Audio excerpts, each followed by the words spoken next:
Olá, alunos e alunas do curso de Licenciatura em Matemática, na modalidade à distância do Instituto Federal do Maranhão.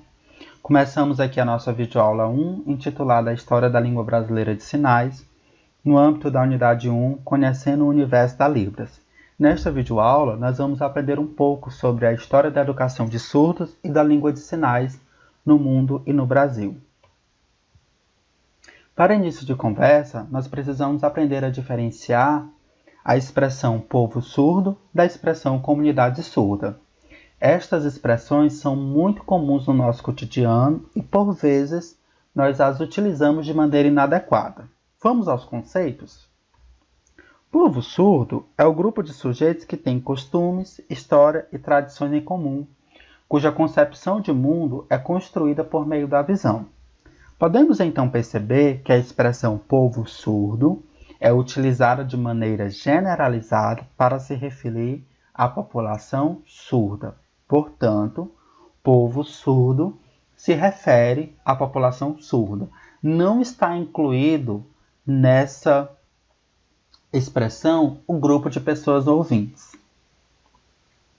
A expressão comunidade surda, por sua vez, significa grupo formado por pessoas surdas e ouvintes, tais como a família, os intérpretes, professores, amigos que pertencem a uma mesma localidade e que compartilham interesses em comuns. Podem estar organizados em associações, federações, igrejas. Percebo então que a expressão comunidade surda, além de se referir a um grupo de pessoas que vivem em uma localidade específica e que compartilham interesses comuns, se refere também às pessoas ouvintes que mantêm relação, ou seja, que mantêm interações sociais com essas pessoas surdas. Portanto, povo surdo se refere apenas à população surda. Comunidade surda se refere à população surda e à população ouvinte que mantém interação com essa população surda. Agora que nós aprendemos a diferença entre estas duas expressões, vamos aprender um pouco sobre como periodizar, ou seja, de que forma a história da educação de surdos no mundo contemporâneo está dividida. Começamos então uma primeira fase chamada Revelação Cultural. É uma fase anterior ao Congresso de Milão. Os surdos tinham acesso à educação e a evidências da existência de sujeitos surdos atuando como escritores, artistas, professores, dentre outras profissões. Percebemos então que numa fase anterior ao Congresso de Milão, os surdos eram reconhecidos já como pessoas que eram capazes de aprender, tendo acesso à educação, utilizando diferentes meios, inclusive a língua de sinais. A partir do Congresso de Milão, nós temos então a ocorrência da fase chamada isolamento cultural, quando a comunidade surda é proibida de usar a língua de sinais. O Congresso de Milão, como você pode conferir nos demais materiais que estão inseridos na sua plataforma para leitura, ele representa um marco na educação contemporânea de surdo, pois, a partir do Congresso de Milão, se estabeleceu a utilização do oralismo como método a ser utilizado com a população surda, ou seja, ao invés do surdo aprender pela língua de sinais, ele deveria aprender a oralizar. Há, portanto, a partir do Congresso de Milão, uma tentativa de transformar o surdo numa população oralizante. Posteriormente, nós temos a terceira fase intitulada Despertar Cultural. A partir da década de 1960, se inicia uma fase de aceitação da língua de sinais e da cultura surda. Nós estabelecemos o marco da década de 1960, pois nesse período nos Estados Unidos foram desenvolvidos estudos que, portanto, a partir daquele momento, identificaram as línguas de sinais como as línguas naturais, assim como são as línguas orais. Agora nós vamos fazer um recuo no tempo e voltar até o mundo antigo para que a gente possa compreender como é que nós chegamos nesse entendimento da história do surdo no mundo contemporâneo. Na Roma Antiga, os surdos eram condenados à morte desde o nascimento ou ao trabalho forçado.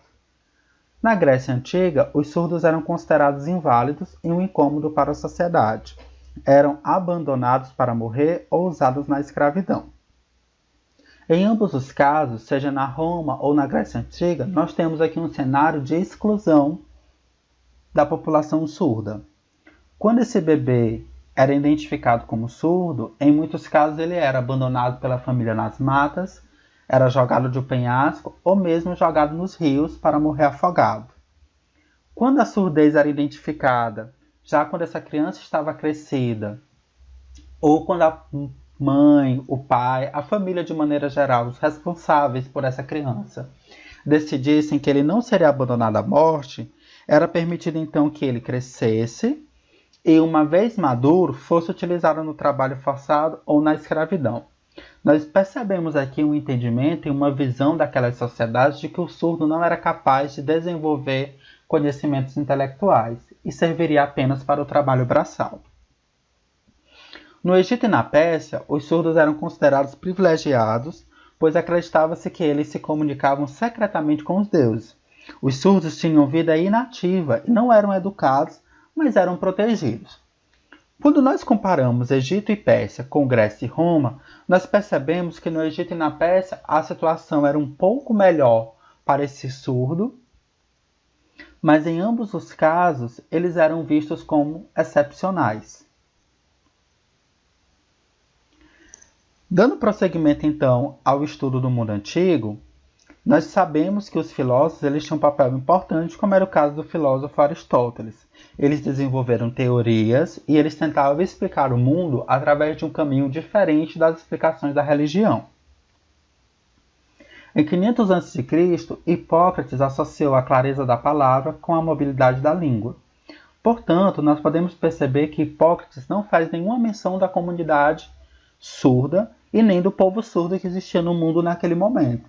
É possível, então, que Hipócrates não os considerasse como dignos de serem citados ou de serem vistos como seres humanos. Em 470 a.C., Heródoto classificava os surdos como seres castigados pelos deuses. Com Heródoto, nós já percebemos a inclusão da comunidade surda e do povo surdo nas suas teorias e nas suas explicações, no entanto, entendidos como uma população inferior. Isso, inclusive, será ratificado posteriormente por Aristóteles, que em 355 a.C. acreditava que a ausência da fala representava a ausência de linguagem e pensamento. Para Aristóteles, era a linguagem e o pensamento que nos diferenciava dos animais. Uma vez que o surdo não era capaz de expressar pensamento e linguagem a partir da fala, ele entendia então que o surdo não se diferenciava do animal, não sendo permitido que o surdo desenvolvesse conhecimento intelectual. Chegamos então ao mundo medieval. No mundo medieval, nós temos uma situação um pouco melhor para o surdo, mas ainda uma situação de exclusão. Os surdos eles eram considerados seres estranhos e objetos de curiosidade. Nesse período, já não se adotava o hábito de utilizá-los para o trabalho forçado e nem de deixá-los à morte. No entanto, eles também não eram vistos como pessoas normais. Continuava-se, então, uma visão do surdo como excepcional. Aos surdos era proibido o casamento com outra pessoa surda, bem como receber a comunhão, heranças, dentre outras limitações no campo da cidadania.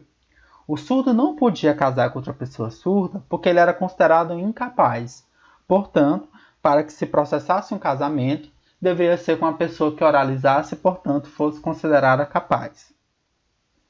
O surdo também não podia receber a comunhão nem as heranças, também porque era considerado incapaz. Assim, ele não era digno de ter acesso a esses elementos tão importantes na sociedade daquele período.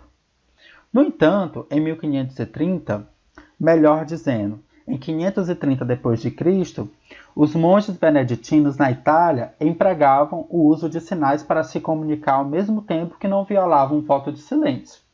A partir da experiência dos monges beneditinos, nós podemos dizer que eles conseguiram mostrar, embora esta talvez não tenha sido a intenção deles, de que é possível estabelecer comunicação, é possível expressar ideias de uma forma diferente da linguagem oral. Portanto, com os monges beneditinos de 530, nós temos aí o germe, o nascedouro do entendimento de que as línguas de sinais podem ser consideradas línguas orais. Chegando ao mundo moderno, os surdos passam a ser vistos como pessoas capazes de aprender, como defendia Girolamo Cardano, que viveu entre 1501 e 1576. Em um livro publicado, ele defendia justamente a ideia de que o surdo era capaz de aprender.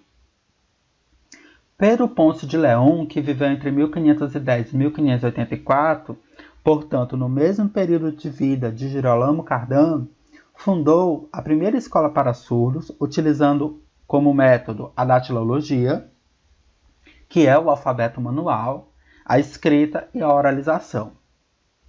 Portanto, Pedro Ponce de León não só acreditava que o surdo era capaz de aprender, como também era capaz de se comunicar. Entre 1613 e 1760, foram publicados vários livros acerca da educação de surdos, bem como foram fundadas várias escolas com o objetivo de atender a este público. Desse intervalo de um século e meio, muitos foram os pensamentos defendidos, entre eles a utilização da datilologia, ou a supremacia da escrita, ou a supremacia da oralização, ou a supremacia da língua de sinais. Esses vários pensamentos que foram elaborados, eles serviram de base para o desenvolvimento dos estudos e de uma melhor compreensão da população surda. Chegando ao mundo contemporâneo, em 1789, no mesmo ano da Revolução Francesa, que marca o início do mundo contemporâneo, já havia 21 escolas para surdos na França e na Europa, fundadas por Lepé. Em 1802, portanto no início do século XIX, os estudos desenvolvidos por Jean Itard dos Estados Unidos influenciam o desenvolvimento da educação especial. Esse pensador, ele não acreditava que o uso das línguas de sinais fosse eficiente, mas ele acreditava que os surdos podiam aprender e que o ambiente precisava ser adaptado para o seu ensino. A primeira metade do século XIX ela é marcada por estudos americanos referentes à educação de surdos. Nós costumamos dizer que são esses estudos que foram sendo feitos ao longo do tempo nos Estados Unidos que possibilitaram que na década de 1960 as línguas de sinais passassem a ser reconhecidas como línguas naturais. Em 1857, nós temos um fato muito importante para o Brasil. É fundado o Imperial Instituto de Surdos Mudos durante o reinado de Dom Pedro II, que depois se transformou no hoje Instituto Nacional de Educação de Surdos. Dom Pedro II, nosso último imperador da fase imperial, era um entusiasta das ciências e do conhecimento. Ele também acreditava que os surdos eram capazes de aprender e, por isso, o Instituto foi fundado. No INES, surgiu o que conhecemos hoje como Língua Brasileira de Sinais a partir do trabalho desenvolvido por Eduardo Rouet. Utilizando elementos da língua de sinais francesa e os sinais que eram utilizados aqui no Brasil, nós encontramos então no INES o nascedouro da organização da língua brasileira de sinais da maneira como nós a conhecemos hoje. Em 1875, portanto, no final do século XIX, nós temos um outro fato muito importante. Um ex-aluno do INES, Faustino José da Gama, publicou o primeiro dicionário de língua de sinais do Brasil, intitulado Iconografia dos Sinais dos Surdos Mudos. Aqui nós temos no Brasil um momento muito importante, que é a publicação desse dicionário, pois ele permite que se possa compreender melhor a maneira como os surdos se comunicavam a partir da língua de sinais. Em 1880, como eu já apontei anteriormente, foi realizado o Congresso de Milão na Itália, que vai ter repercussão em várias regiões do mundo. No Brasil, em 1957, a professora Ana Rímola de Faria da Ória assume a direção no INES, proibindo o uso da língua de sinais, tentando implantar no Brasil aquilo que foi estabelecido no Congresso de Milão. Evidentemente, a população surda demonstrou resistência a isso e continuou utilizando a língua de sinais. Em 1960, William Stockel publica um livro nos Estados Unidos afirmando que a língua de sinais é uma língua natural como as línguas orais, e a partir desse período e a Consequente tradução dessa obra em várias outras línguas faz com que o mundo passasse a reconhecer as línguas de sinais como as línguas naturais e a população surda dentro da sua especificidade. Ainda no mundo contemporâneo e ainda no Brasil, em 1993, cria-se um projeto de lei visando regulamentar a Libras no Brasil. Em 1997, pela primeira vez, o Closed Caption foi utilizado no Brasil, permitindo que a população surda tivesse acesso às informações que eram transmitidas através da televisão. O movimento iniciado em 1993 teve continuidade em 2002 e com isso nós tivemos uma grande vitória. A Libras foi reconhecida como língua oficial no Brasil. Posteriormente, em 2004, como um desdobramento da vitória de 2002, foi criada a lei que regulamenta o uso de recursos visuais e legendas nas propagandas oficiais. Você provavelmente já deve ter observado que em todos os pronunciamentos oficiais é utilizado a legenda e é utilizado um tradutor e intérprete de língua de sinais nos pronunciamentos televisivos. Essa é uma ferramenta muito importante para a inclusão da população surda no Brasil. Em 2005, nós temos um outro grande avanço. O Decreto 5626 estabelece obrigatoriamente o ensino de Libras nos cursos de licenciatura e fonoaudiologia. De maneira complementar, os cursos de bacharelado e os cursos superiores de tecnologia, eles podem ofertar a Libras como disciplina optativa. Ainda no Brasil, em 2008, foi instituído o Dia Nacional do Surdo, que é o dia 26 de setembro, e em 2010 foi regulamentada a profissão de tradutor e intérprete de Libra. A partir então de 2010, até os dias atuais, nós temos então a ampliação da quantidade de cursos de formação desses profissionais e nós temos então uma maior inclusão da população surda por meio da contratação desses profissionais nas repartições públicas e também nas instituições privadas. Em 2015, um outro grande ganho foi a publicação da Lei Brasileira de Inclusão, que trata de acessibilidade em áreas como educação, saúde, lazer, cultura, trabalho, e acaba, digamos assim, que a publicação da Lei Brasileira de Inclusão levou a maiores desdobramentos, inclusive com resoluções internas de outros órgãos tentando aplicar essa legislação e ampliando o acesso dos serviços públicos pela população surda. Por exemplo, em 2016, a Anatel publica uma resolução com regras para atendimento por parte das empresas de telecomunicações. E aqui nós encerramos a nossa primeira videoaula. Obrigado pela sua atenção. E este é um momento importante também para nós aprendermos uma primeira palavra em Libras. Que tal aprender a dar tchau em Libras? Acompanhe comigo esse vídeo.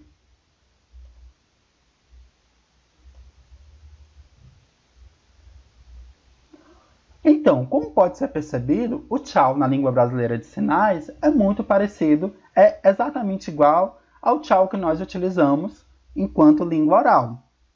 Até breve!